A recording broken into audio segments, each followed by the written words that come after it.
What's up, nerds? Welcome to Nintendo Pow Block for August 22nd, 2017. I'm one of your hosts, Corey Deering, and alongside me, as always, that chocolatey retro code, Edward Varnell. Hey everybody, it's Nintendo Power Block. Yes, I'm hyped for it. Oh. Definitely with the dude. I couldn't wait till today because what you showed me yesterday and what I seen today. We'll talk about it in news. Yeah, but hyped. Oh my gosh, yeah. Like yesterday, a little behind the scenes for you guys. We recorded Wednesday's Arsenal X on Sunday. And while we were discussing Xbox stuff, I was scrolling through my Facebook feed in this article, which we'll talk about in news later. It's something we talked about earlier this year, but there's more evidence and more news about this specific project. And Ed and I were just like freaking out during Arsenal X, and we were like, if you watch the video, you can see our faces, but we're like not talking about it because we're reading it in a separate window. And it's just like, it's some of the most exciting news. It's exciting for Nintendo and Switch fans and Xenoblade fans. So we'll just leave it at that right now. But man, Ed, this is good. This is it's only Monday, and it's been a really busy week so far. Exactly. Man, I'm trying to fit game time in, and then I'm trying to get all of our other shows scheduled out and figured out and everything, and making sure everybody has what they need for, because I'm leaving on Sunday for vacation, and I'm trying to make sure everybody has what they need to do stuff without me. And man, it's Monday. So exactly. Oh man, Ed, how's your week going so far? Well, everybody, I have just gotten back in town. If you hear World War One podcast, we were doing it live that way. I was out of town with Larry Giver, so I really didn't get time to game or anything. But I spent a lot of time on my 3DS and love that system on the go. I think if I would have had Switch with the time that I was waiting for my train, I think my Switch would have ran out of power. But my 3DS lasted me way longer than a Switch would. So like I said, Dragon Quest 8, I've been playing that. You guys been hearing more about that during past shows. But I started up Project X Zone 2, and it's a lot of reading. I mean, a lot of reading. It's funny, and the way that some of the characters are just like, oh, I know this person when I don't know them, and then they just start knowing each other. Like it's so weird. I'm like, how y'all know that y'all been on missions and y'all from two different companies and two different IPs? But it's kind of almost like Fire Emblem in a sense, but the strategies is very basic and very easy to get into. You do have a level up system, and they do teach you on how to attack enemies and stuff. So I just finished maybe like 7 stages already. I got to fight in Makai, which is the like demon world for the Darkstalkers. So Morgan is there, and she's just amazing. I love her. I love Morgan. But I am getting a little bit further in that game, trying to find out what the story is. Like weird, crazy stuff is happening. Even Jill and Chris Redfield is in the game. So wow. It's just like, my goodness, they got so I believe it's Sega, Namco, I believe Tecmo, and Capcom. Yeah. In it. Wow. So there's a lot of characters from different games and stuff. Phoenix Wright is in there with Maya, and it's a really good game from different worlds. Dot Hack is even in it. Oh wow. I was just like, wow. So but it's getting really fun. Really digging that game. I'm going to be trying to balance that also with Dragon Quest 8. But other systems, Uncharted, Gears of War 4, DMC, Devil May Cry, probably gonna hop into Titanfall 2. I know they got a new mode. So I do want to try that out. And Gears of War, I want to go back to.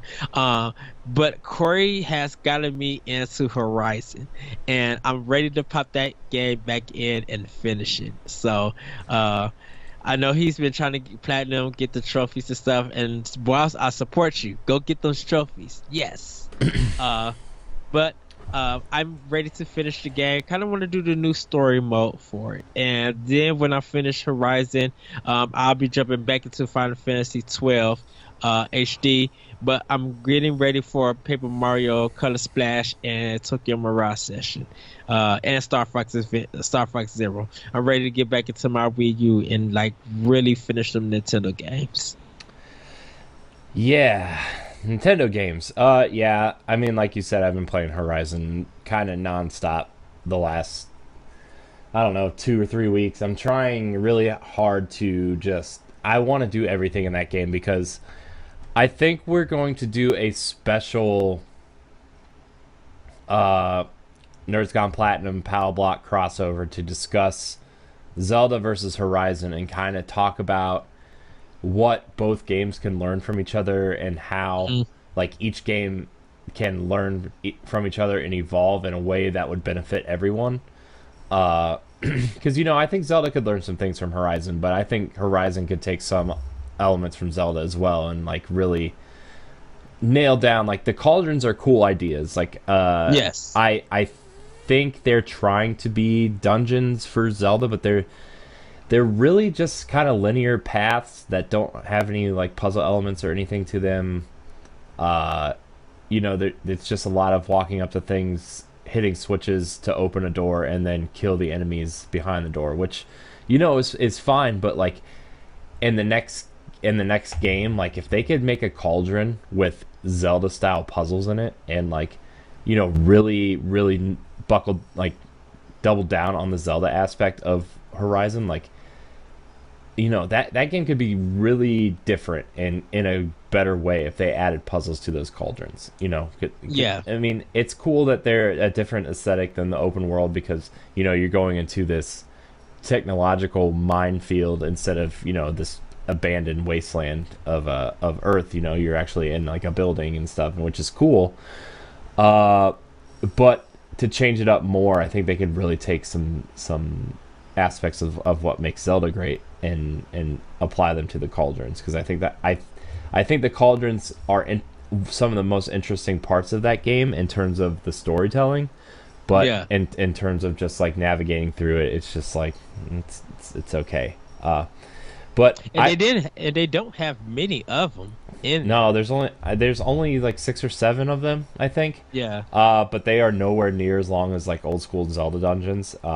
I would almost say they're not even as long as the Divine Beasts in Breath of the Wild. They're pretty small spaces that you navigate. I mean, they're large spaces, but it's really linear, and you can get through them in about 15 minutes, and it's not a Zelda dungeon by any stretch. But like it's a cool idea. I just hope Yes. that like the next game they evolve, because you got to remember, this is Guerrilla's first real chance at making something other than Killzone, and they nailed it for the most part. It's a good game. Like, it's a great game, but Definitely agree. at the same time, like, if they can make Aloy control a little bit better, Lose the stupid resource system, and fix the drop rate, because the thing about it is that you need some resources to buy certain equipment. yeah, I think that the resource gathering is kind of essential to that game, but they need to make it a little bit easier to get those resources, because I find myself trying to sell stuff all the time and like trying to find the resources that I need, and I'm buying them instead of finding them in the open world. And it's not like I'm fast traveling from campfire to campfire. I'm traveling through the world I'm going out of my way to kill the robots to get these resources, and I'm not getting the ones that I need, and it's kind of frustrating at points. And yeah, that fast travel needs to be fixed too. You gotta buy a piece. You gotta buy something to do fast travel. I'm like, that sucks. I'm like, Well, here we are. you get an infinite one later that I think they patched in afterwards, like it's just an infinite travel one, and I think that they're going to address that in the second game. I if they don't, that would be a huge oversight because they already patched in a step to take that away. That you can buy a infinite fast travel thing for like, I don't know, 1,000 metal shards, but yeah, I do agree. I think it was a little bit ridiculous that you limited your fast travel by having to purchase these fast travel packs, and it's like, Right. that's kind of obnoxious. But I mean, they did patch that in, and it then I ended up, the first thing I did was buy the infinite fast travel Infinite pack. one. Yeah. Then I gotta try to buy one. I know for me, what I really liked about it was taking over the towers and then the villagers come in. I like kind of that stealth in hunting. So when they used to come into the grass, I would just be able to kill them easy or just headshot them real quick. And I think there's one mission, one of them, I did everything with them not even seeing me, just like killing them stealthily. Yeah,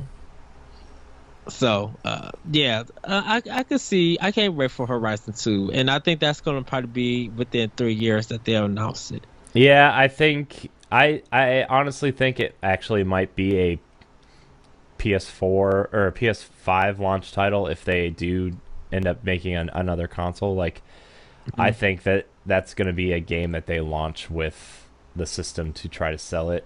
I think it's too late in the life cycle right now to get another one unless they get it out in 2 years, which I doubt because I think, they God of War is too similar of a game, like visually right now. It's too similar of a game. Days Gone, they want to push, and it looks to be similar-ish, open world action RPG style thing, and then you got Death Stranding coming. You have, I think Sony has too many options on its plate to push a sequel for Horizon in the next 2 years. So I see Horizon 2 really being a launch title for their next console. Then, in the meantime, I think give Guerrilla Games the order. I think give them the sequel to do it. To fill in. I think to fill in like the when the life cycle of the PlayStation 4 is about to end. I say, it is kind of like take the problems and fix it and then release it so that when PlayStation 5 come out, they'll have Horizon 2 ready to go, because I know that, I mean, PlayStation 5 is too far ahead for them to be working on part 2 to have that ready for a launch title. Yeah.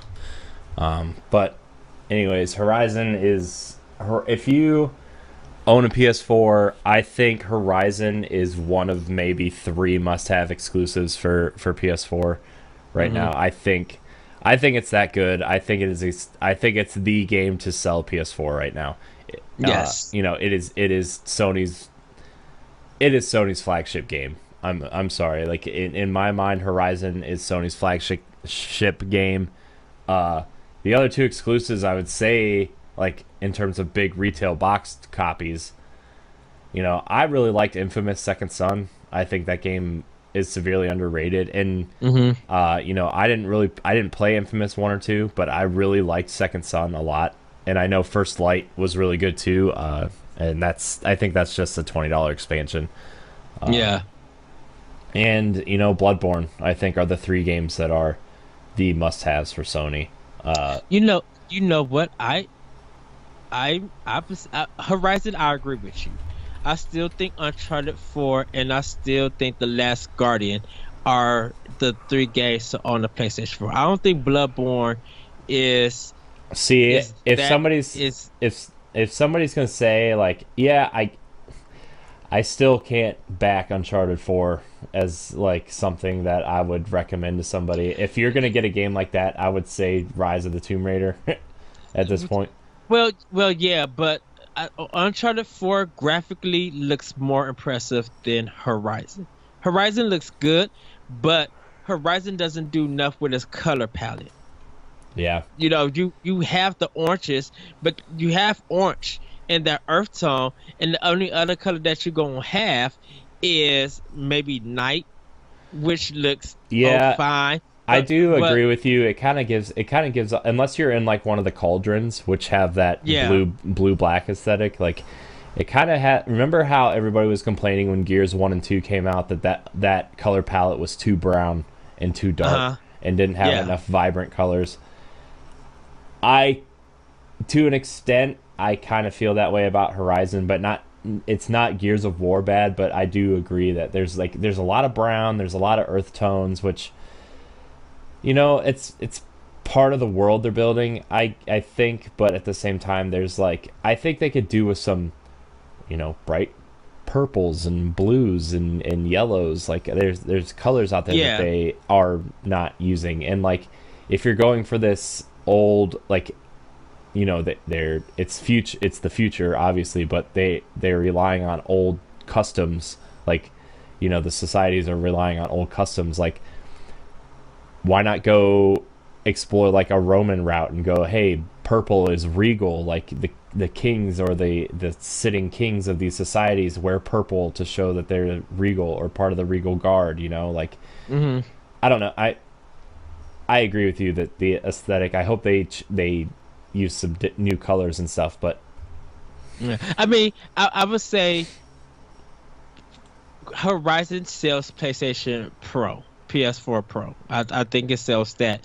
Uncharted does more than Bloodborne, and also with its color palette and some scenes and stuff. So that's why I mean, I have to give it to Naughty Dog for the background, that environment, that it looks beautiful. It really does, and it doesn't stutter or anything. I think Bloodborne just looks dead and dated, yeah, and Bloodborne looks really dated, especially like I've been playing it on my Pro, and I even have it running in boost mode to help it allows the frame rate to catch up, but like Mhm. even then, like you look at it and like that game is definitely an early PS4 game. It is dated. Like Mm. I mean, I mean, it's not their fault. It's just an older game that didn't take a lot of advantage of the hardware. They were making the game they were trying to make, and that's cool. But like, you can definitely see the way Sony's first party studios use the system and the way like second and third parties use it. Like Uncharted is super impressive, and I'm excited because Lost Legacy comes out tomorrow, and I'm actually really excited.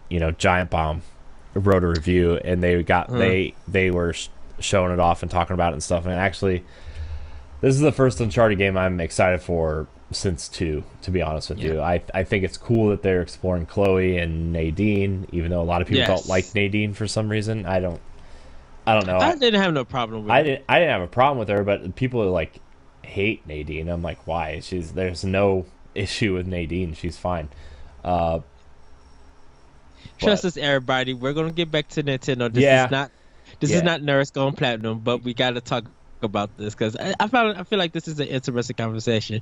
Um, yeah. But in terms of this like is exclusives and stuff, like yeah. I've to get it back to exclusives for Sony, like I still think like Horizon is kind of it in terms of like 9 pluses for me in terms of Sony exclusives. Like hmm Nintendo for Switch already, for me at least, already has 3 9 pluses for me.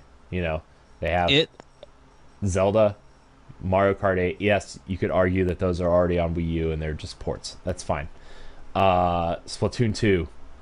Like those are the 3 9 pluses, and like Arms is like an 8 plus for me. I probably would add maybe even two more. Like that graceful explosion machine is addictive, Yeah, it is. literally addictive. And Thumper is good too. I enjoy Thumper. But everybody's playing Sonic Mania on Switch, and yeah, you could get that on PS4.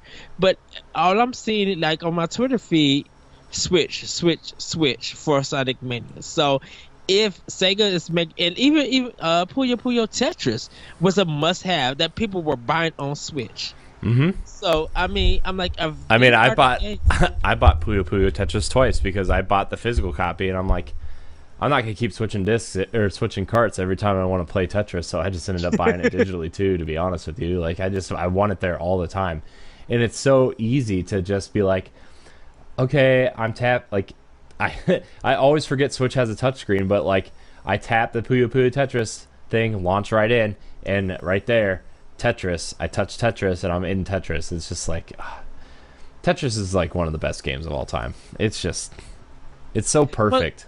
Puzzle games, yes. Puzzle games, I do agree. But it has competition because Puzzle Fighter, I hold over Tetris. Yeah, get that out of here. Weak. What? Weak sauce. No. You heard me. What? That sauce is weak, Ed. Get it out. No, it's not. It's the Big Mac sauce. No. Thousand Island dressing you cannot pass off as special sauce. Okay. You just say that. I don't know what it is. You know how long it's been since I've had a Big Mac? I don't know what it. I don't even know. I don't even remember the last time I was at McDonald's, to be honest with you. Well, yeah, I did tell you to. I'm like, go stop at McDonald's and get a milkshake or something because you was leaving Brian's. Yeah. I ended up going. There's I don't know if these are around you, but people in the Ohio or Pennsylvania area will know Sheetz. No, we don't have it. It's a gas station, but inside you can go in and like they have like a touchscreen there, and you can order food and milkshakes and coffee and stuff, and it's like a convenience store. It's like a nice convenience store. It's like the Target version of convenience stores, where like, you know, it's a little bit nicer than your typical gas station, but it's still like a convenience store, you know. So is it? Because sometimes we have some in Wisconsin, but it's like for truck stops. Yeah, that's there's down south. There's like Wawa down south. But yeah, I know what you're talking about, and yeah, it's kind of like that. It's kind of like that. Okay. Yeah, you can go in, sit down. Ours by the one by where I work has a drive-through, and like the drive-through has the touch screen on it, so you don't have to talk to anybody. It's really nice. Great. Oh, nice. Yeah, see, we don't have any truck stops, shops like that. We only have like basic kind of gas stations. We would have to go to Wisconsin to do anything like that. Yeah. So it's oh man, but yeah. Anyways, Nintendo. Woo, yes. But let's see what else. I was playing. I played Sonic Mania. Yeah, now rounding it back to Nintendo after 20 minutes of talking about Sony exclusives and stuff. Sonic Mania is definitely a Genesis style Sonic game. It is fast. It's annoying when you're going really fast and they just throw the random enemy in front of you. Hate that. I like the pure I can just play as Sonic mode. You know, I really do like that. Sonic 1 is my favorite Sega game. I will throw that out there in terms of games you could play on Genesis besides the Turtles in Time ripoff, which was Hyperstone Heist. It was the same game as Turtles in Time for Super Nintendo, but there's a couple extra levels and there's a boss rush mode, and instead of Super Shredder, it was Ultra Shredder, but it was essentially the same game. Okay, gosh, that game was so good.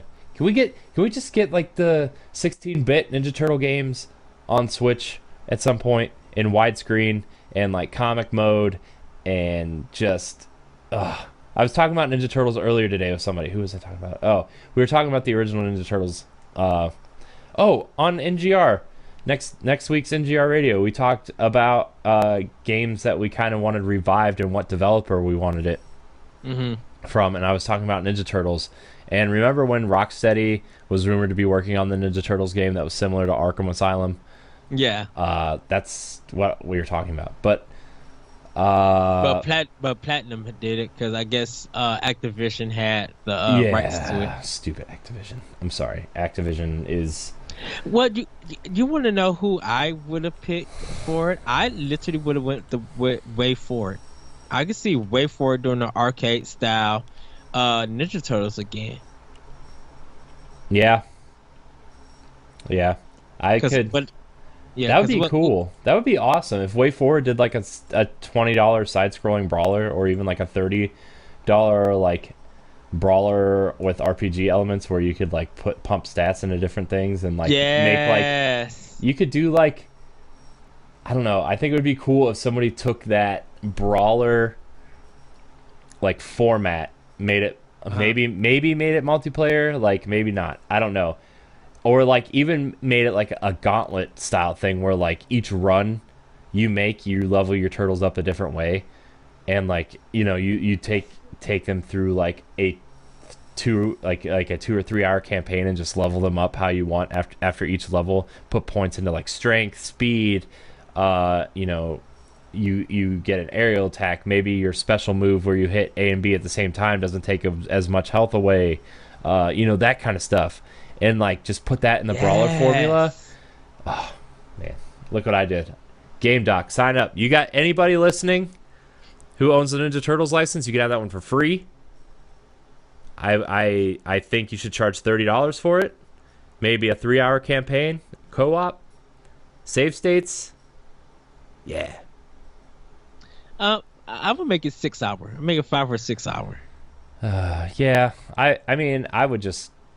Because the only reason why is that playing the Ninja Turtle game will only take you an hour if you're playing the old ones. An hour? How bad are you? It would take you like 40 minutes. Jeez, Ed.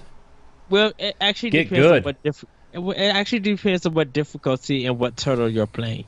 Get good, Ed. I'm just kidding. I'm just kidding.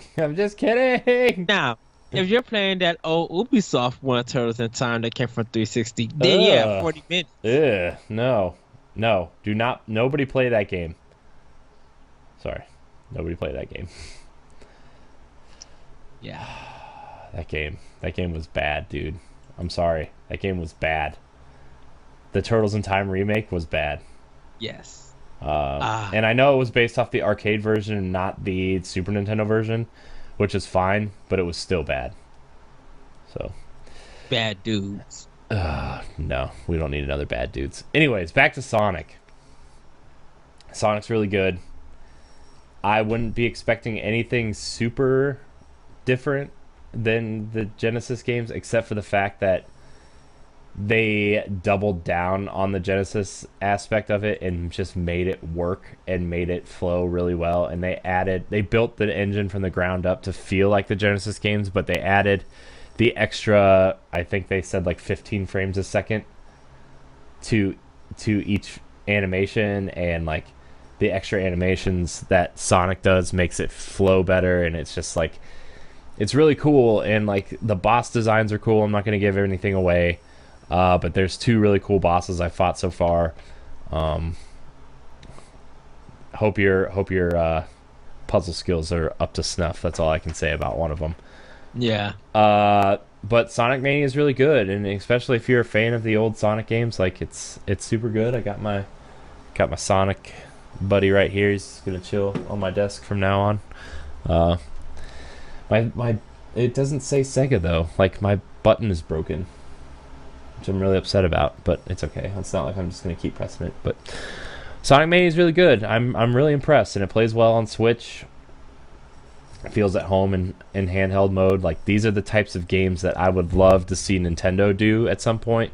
A Super Mario World Mania where like they'll include the original game, but you can go back in and play remix levels, or and I know that's what Mario Maker kind of is, but like I would love to see them just maybe take a little bit of time and like remaster some of these games and make them widescreen and add the extra frames of animation and just do some stuff. But like this game, a lot of heart in this game.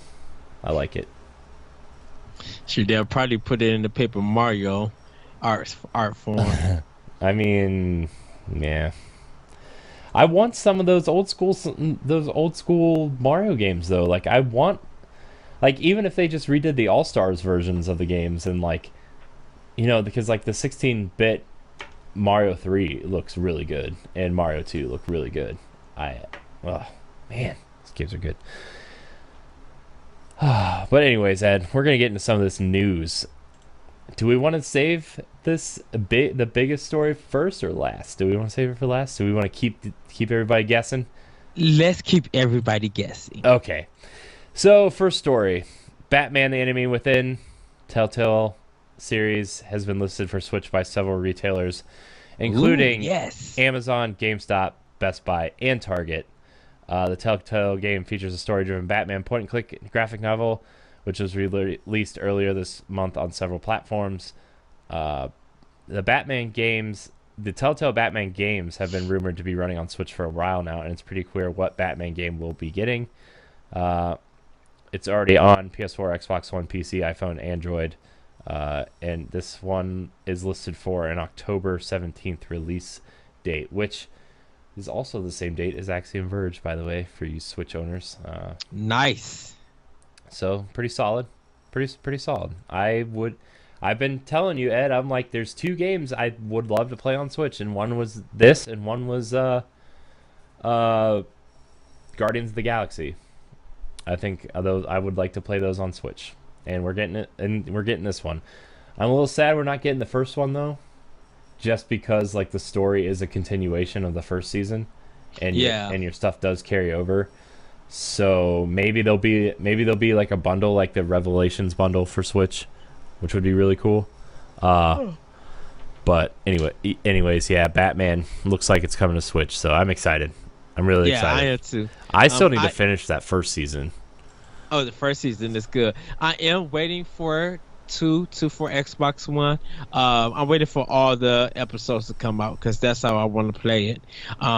But definitely for Switch, I'll definitely have one by then, and I'll definitely will be picking up because it's going to be a great game to play on the go.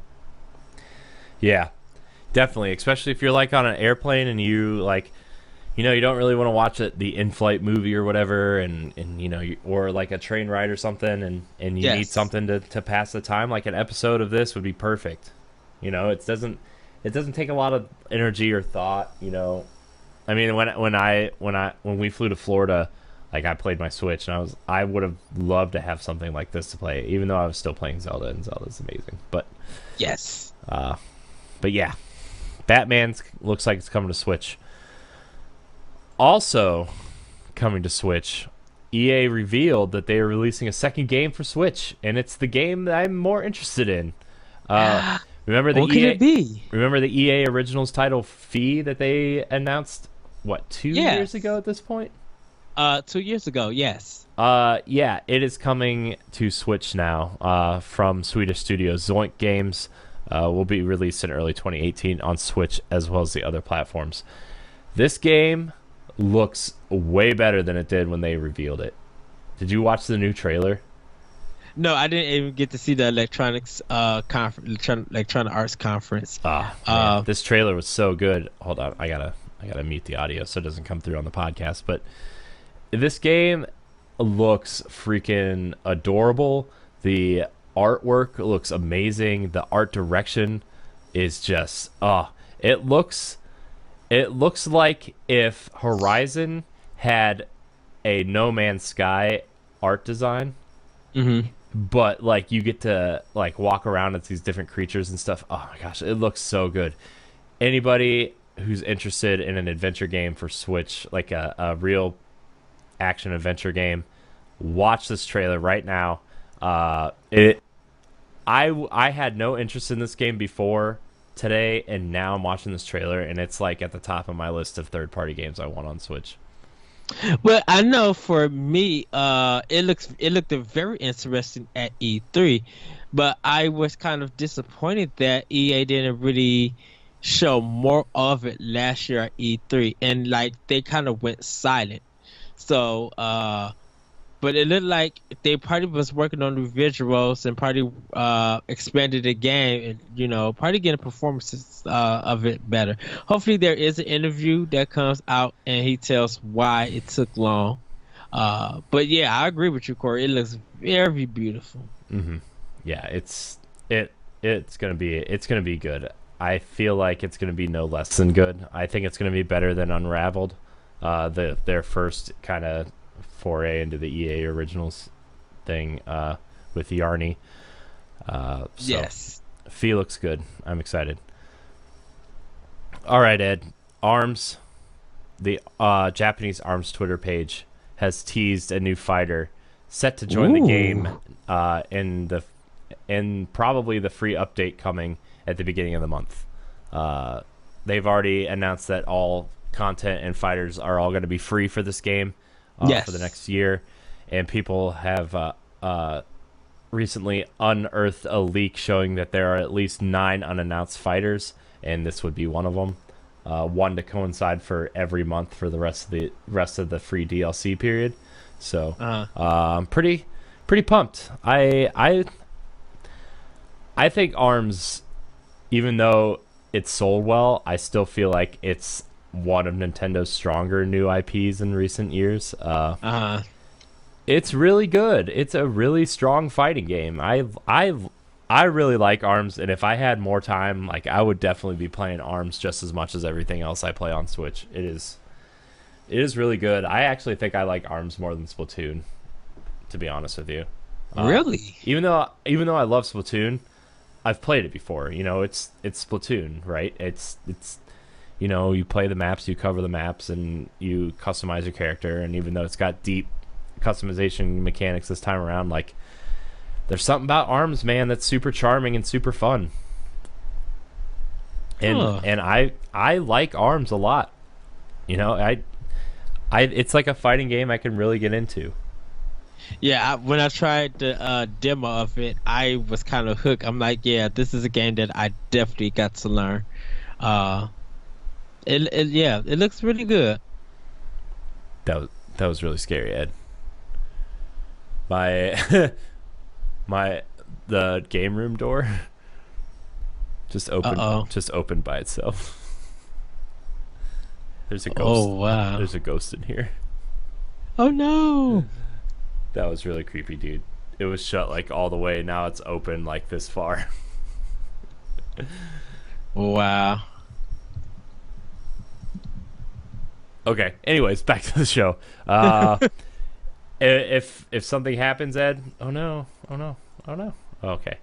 Sorry if you just saw the video go haywire. Wow. Okay. Yeah, ARMS. I can't wait to see what this new character looks like. Maybe they'll reveal it in one of the new. I think by the time everybody sees this video or listens to this show, Nintendo will have had at least one of their live streams for probably Mario Odyssey first. I think is the first one. So maybe they'll have announced something by then, but like I can't wait to see what this new fighter looks like, because Max Brass was the first DLC fighter that they announced, and he was cool. Like he's this big, huge, like tanky character. He's really slow, but he can pack a punch. No pun intended. Yes. Okay, pun intended. But yeah, ARMS is really good. I can't wait for you to come up here, Ed, and we'll do a Let's Pod and Play of ARMS. It's gonna be great. Yes. It's gonna be awesome. So the last kind of bigger news story before we get to kind of like, I feel like the last news story is just going to kind of be our topic of the show, but okay. Remember the PlayStation Classic Fear Effect? Of course, yes. And Square Enix licensed the game out to a company who was doing the Kickstarter to do a strategy version of Fear Effect, which is still due out sometime next year.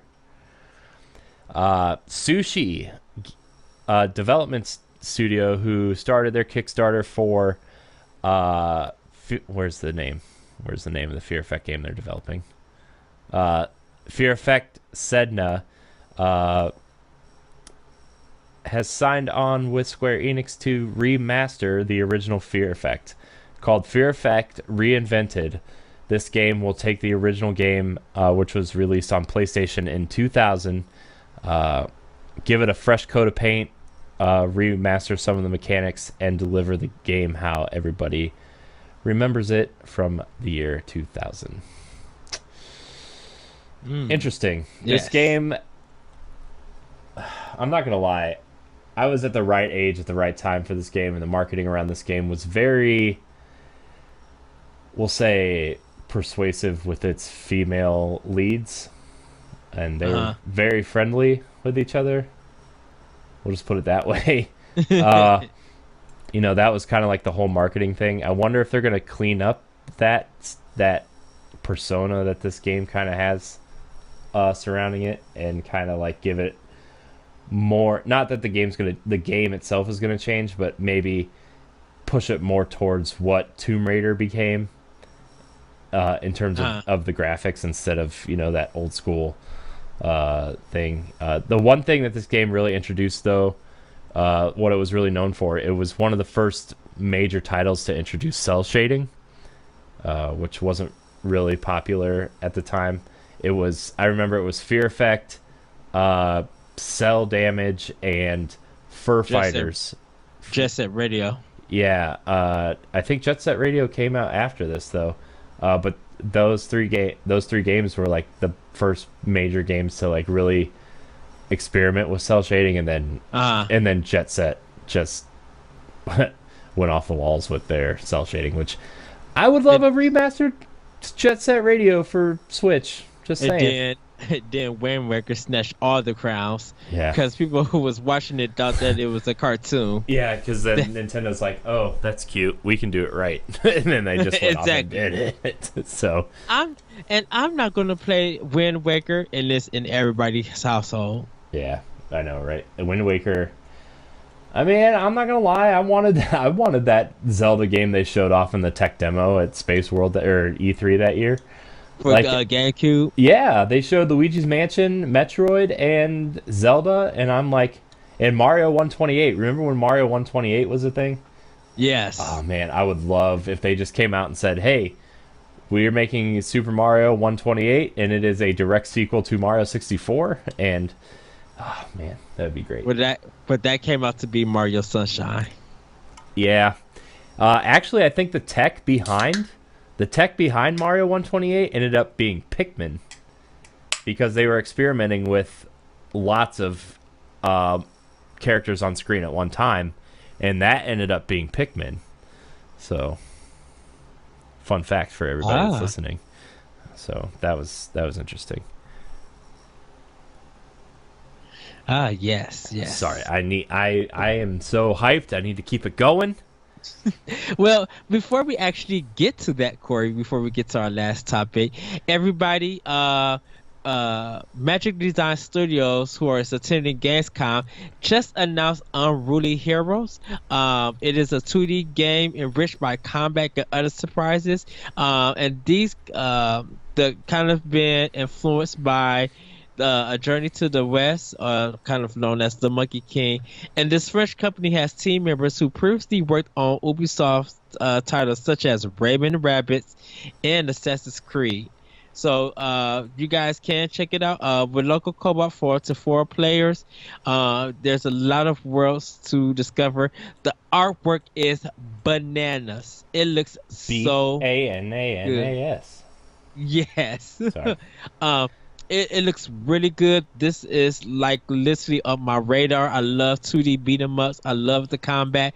They got one part, this dude, he hit an enemy and then grabbed it by the tail and did the Looney Tunes back and forth kind of whap. I'm like, oh yeah, this is definitely for me. And last but not least, for my little special news before we get to our main topic, Pixel Perfect, they came and talked about a game, Earth Atlantis. They say that it's about 96% done. But man, this game looks like really cool. It looks like hand drawn black and white. 2D shooter. So you guys can check that out. It was a 2017 Bit Summit winner. So you guys can check that out. These two stories are on Nintendo Life.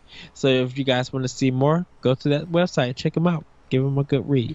But Corey, what is the big news that's like got us all kind of crazy? Oh my gosh, man. Let me tell you. Okay, so if you guys remember, maybe a month ago, maybe a month ago, maybe a month and a half ago, we talked about Monolith Soft and how it had come out that they were working on a sequel to Xenoblade Chronicles X.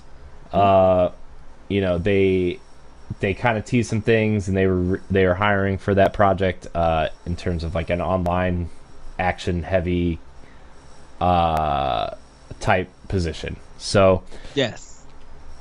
it came out on August 20th that Xenoblade developer Monolith Soft recruiting for ambitious new project for Nintendo Switch. Xenoblade developer Monolith Soft is looking to hire a wave of new staffers as it shifts gears to a new project. On its newly refreshed website, the company says it's planning an ambitious project different from Monolith's brand image. Monolith is recruiting staff who can take on the challenge with them of releasing a title for a global market. Monolith is hiring for the following positions: designers, character modeler, map modeler, in-game animator, technical artist, main character designer, concept artist, programmer, character control programmer, for action, system and framework programmer for action, planner for action, management support, project manager, specifically keyed towards online components and action RPGs. And then it shows three or four images of concept art that they plan for their project, and it looks like they are aiming for an online action RPG, probably similar to the first Phantasy Star. Was the first thing that crossed my mind, was like, maybe not an MMO, but a game similar maybe to Monster Hunter 2, where like you can have up to 2 or 3 friends join you in the same party. You guys go out and fight monsters together in an open world, go complete missions together, stuff like that. It looked like, from I'm assuming that it's going to be class based also, because it looked like the different environments and the people that was there, they were by themselves. But I'm just like, this looks like this going to probably have some class based combat to it. Yeah. Do everybody check out that artwork? Oh, that artwork is amazing, like really good. It has a kind of like a watercolor aesthetic to it. Yeah. In a sense. Yeah, it's man, it looks pretty.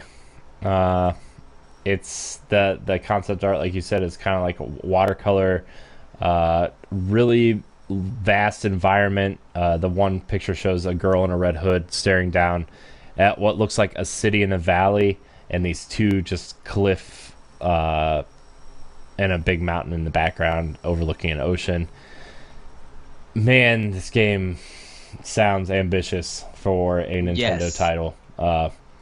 It wouldn't be anything if this game was coming out on Xbox or PlayStation. Like those games exist on those platforms all the time, and Nintendo isn't really known for their online stuff, in terms of like an MMO or anything. I guess Dragon Quest X exists overseas, but this is like the positions they're hiring for are very specific for an action RPG. And like there's this one where it looks like a knight in a red cape is looking up at a giant church with like this angel statue. Almost looks Dark Souls-y. Like if you showed me an image of this, I would have said, oh, that looks like Dark Souls. Just from the concept art. But then you scroll down the page, and it's got the watercolor, very colorful, very lots of blues and reds and pinks, kind of like what we were talking about maybe Horizon can incorporate into their next game. Like It looks awesome. Like this concept looks awesome. The hero, or I think it might be a female with the sword and the cape flowing over the sword, and she's unsheathing the sword, and it looks like she's about ready to go into battle. And there's all these flags flying around.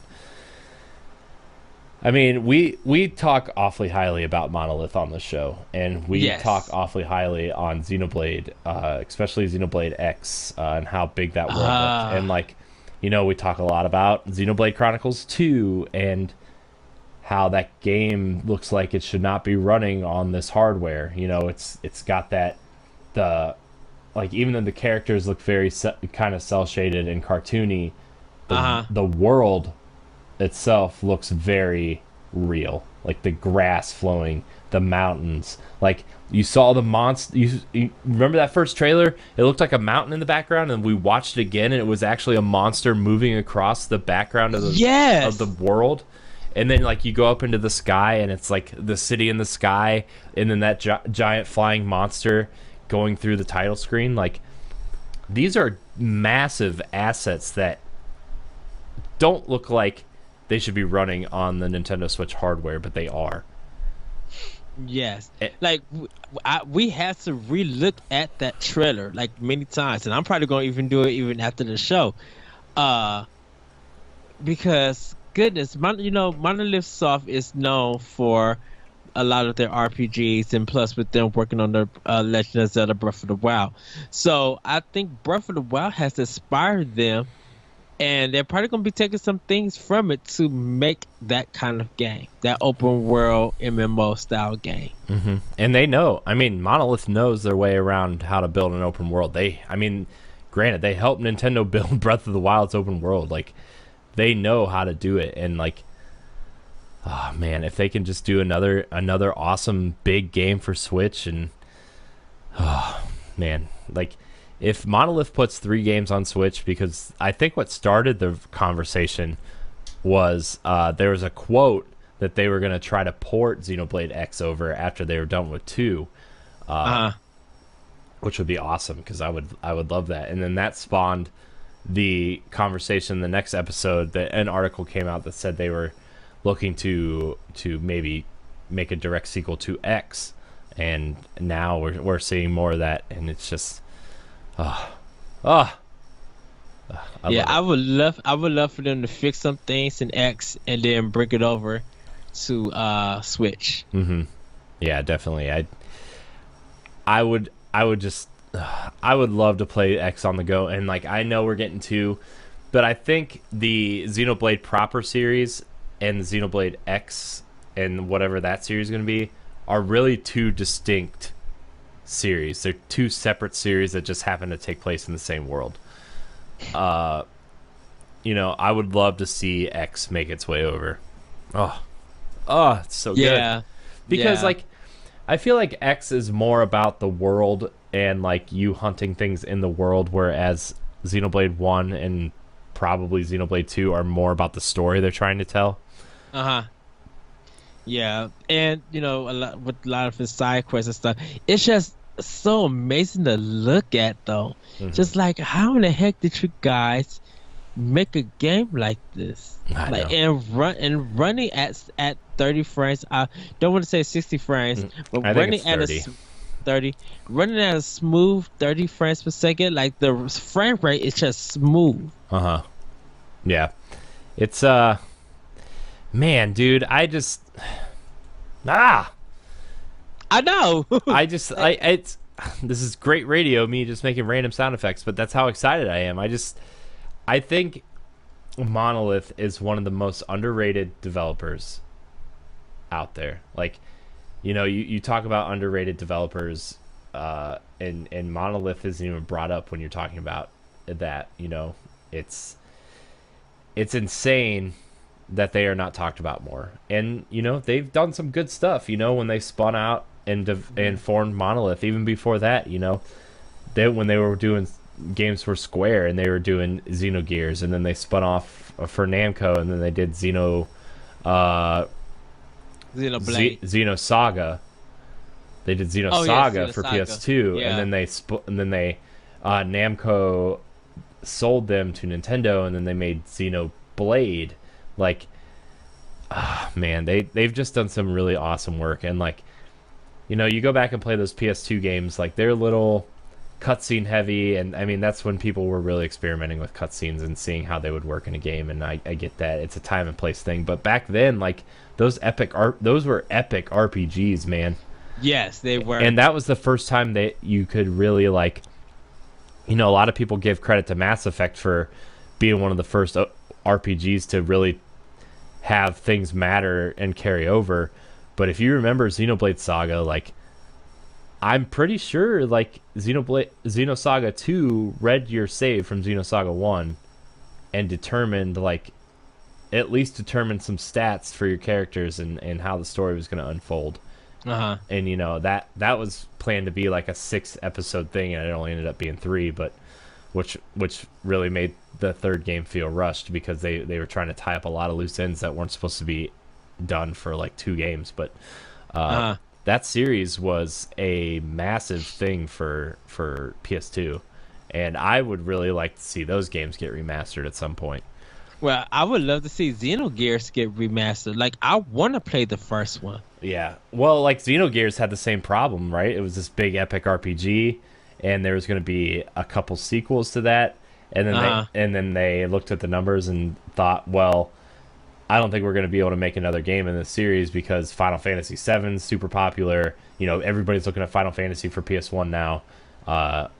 You know, and then I think Chrono Cross was coming out soon after that, which, like, you know, a sequel to Chrono Trigger at the time was probably really, people were really looking forward to that. And so, like, Xenogears, the end of Xenogears felt really rushed as well.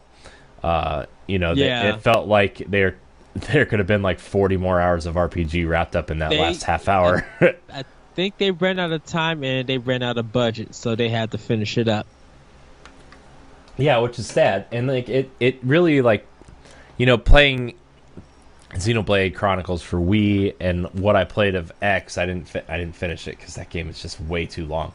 Like that is Nintendo's Skyrim right there. You can say Breath of the Wild is Nintendo's Skyrim all you want. Xenoblade X is Nintendo's Skyrim. Like, you can go do whatever you want. You can go fight giant monsters 200 hours into the game and they will still whoop your butt. Like, those things like, it's like 25 hours before you even get your mech. Right. And then you have to relearn the game.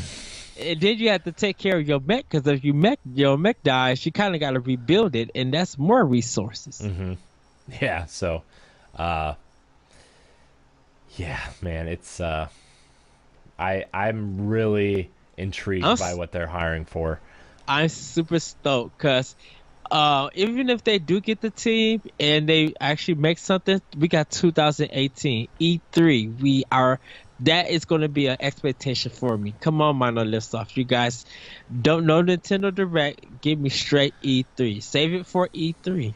Yeah, definitely. And I think maybe it's going to be a while before we hear about this game. You know, I mean, I'm assuming it's going to use the Xenoblade Chronicles X engine. Like, they already have an engine. So they could possibly pump this game out in 2 or 3 years. You know, because they pumped Xenoblade. They're pumping Xenoblade 2 out, 2 years after Xenoblade X? 2 years or 3? 2 years. Yeah, plus they helped with the development of Breath of the Wild. Like, they work fast. You know, for especially for a Japanese company, like, you know, they work pretty fast, and I'm excited to see. Maybe like 2 years we'll hear something, you know? Yeah, probably. We'll probably see something hopefully next year. By that following year, we just find out some new stuff, like maybe a cage, maybe a story or a trailer. We find something about it.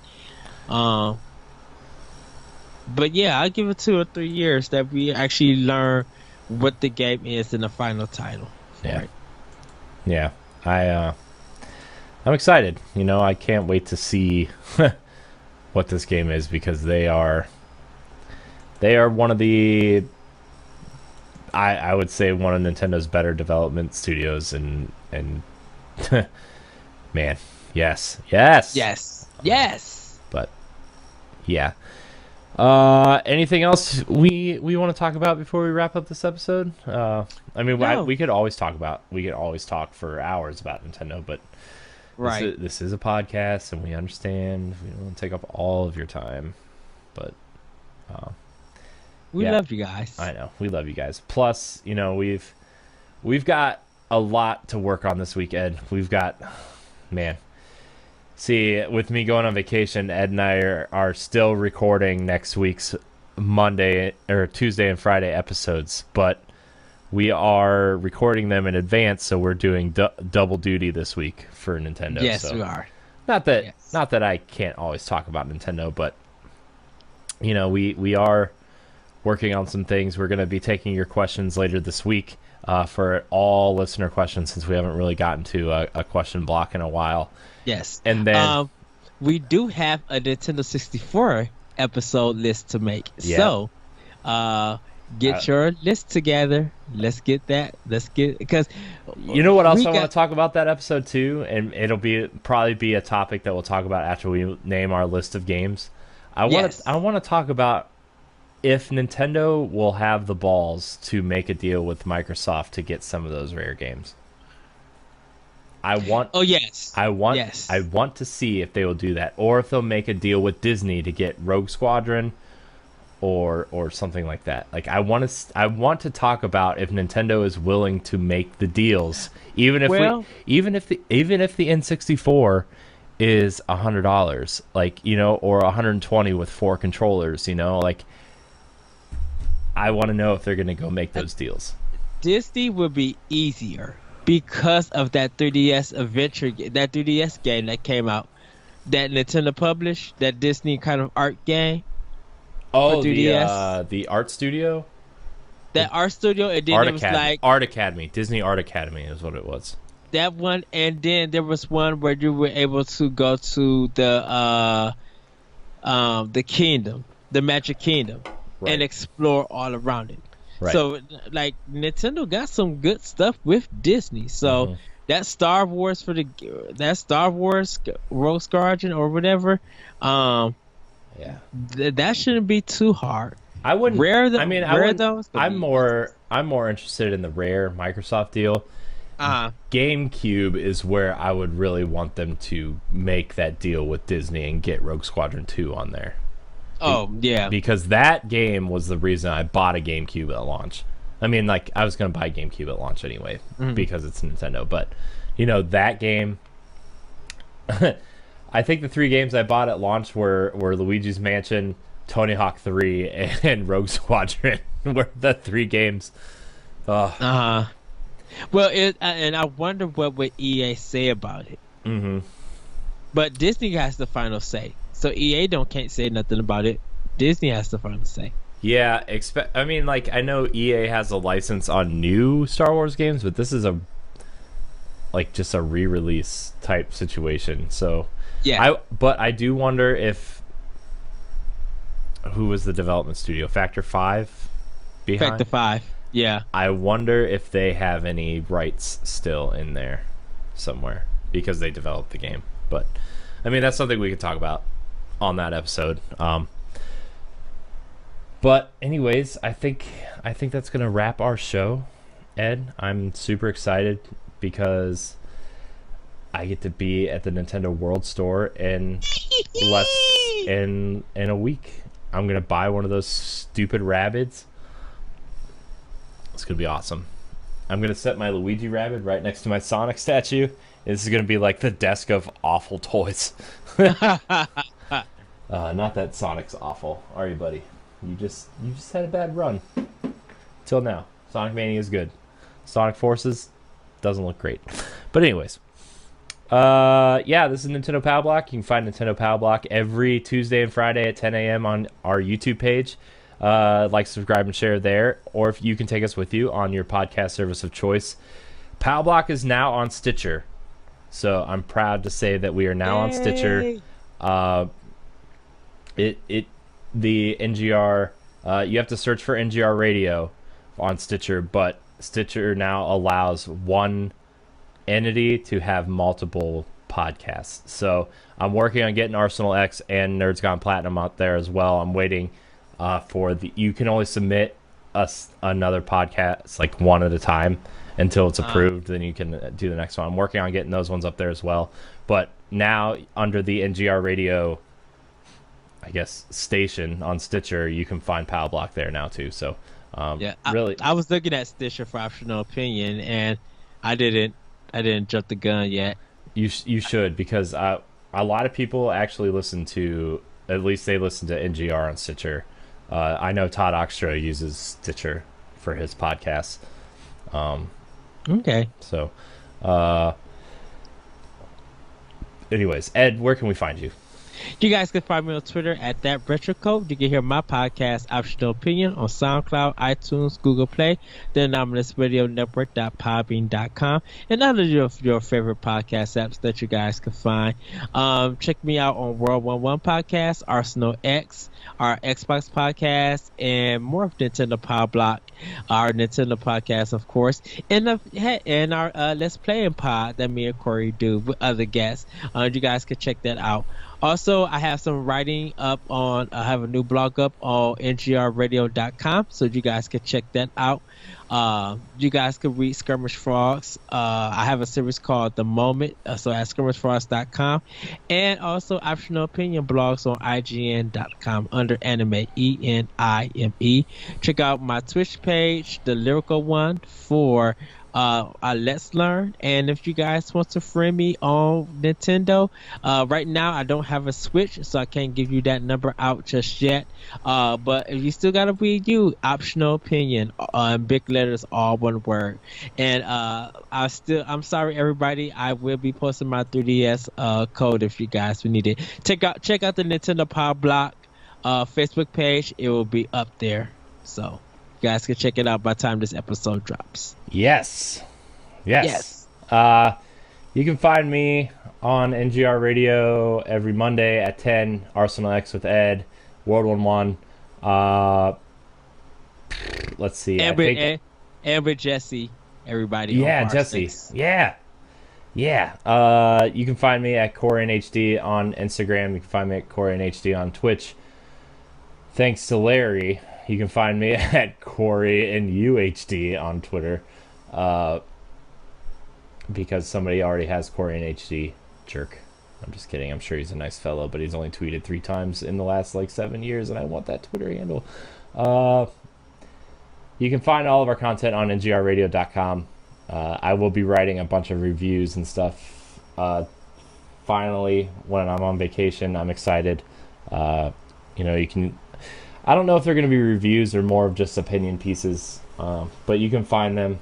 I finished my Zelda one. I'm just waiting to post it because I want to post it with my Horizon, because I think I want to do a comparison piece and have a Monday, Wednesday, Friday release of that content, because I want to compare them and how they will forever be intertwined. But yeah, yes. Look forward to that stuff. I will also be reviewing Mario Rabbids Kingdom Battle while I'm on vacation, because I will be getting that game. Yes. And I will be picking up the Uncharted, but I can't due to something that came up. I won't be able to get it this week, but I am going to try to pick it up next week, so you guys will be able to check out that review. I'm going to try to do my best to power through it and get it up there. And everybody also check out Jesse's Bright review of Hellblade. He really spent a lot of great time writing that. It's really, really good. So I do. It's one of the best. It's one of the best reviews on the site right now. Honestly, I've read it twice. I've shared it 3 times. It's worth the read. So go to ngrradio.com. It should still be on the front page for stuff. If not, you can look under the PlayStation banners and you can find it there, and the PC banners if you're playing on PC. So really good writing. We need to get Jesse on one of these shows at some point. So anyways, check out the family of shows. Every day there's a new show going up somewhere. I I'm excited because Matt is working on getting Matt and the B Flats on to NGR Radio as a partner show. So I'm excited. Cool. I'm excited. And show that I really kind of want to shout out to real quick too before we get going. Nerd Noise Radio. It's something I brought up on earlier shows this week. We talked a little bit about it on World War One and Arsenal X, but that show's obviously going up tomorrow if you're listening to this when this show comes out. But Nerd Noise Radio, John Wedgeworth, he's a cool dude I've been chatting back and forth with. If you like video game music or just music and media in general, just check that out. It's really cool. There's a couple channels you can find there. But yeah, it's cool. I do want to give him a shout out, and I'll probably give him a shout out on our Facebook page as well. So like, subscribe, and share. Like us on Facebook, follow us on Twitter, all that good stuff. Remember to email your questions at nintendopowblock@gmail.com for our listener pow block question block extravaganza. So thank you so much for watching, and until next time, we love you. Bye, everybody. Woohoo! Mamma mia! Ah!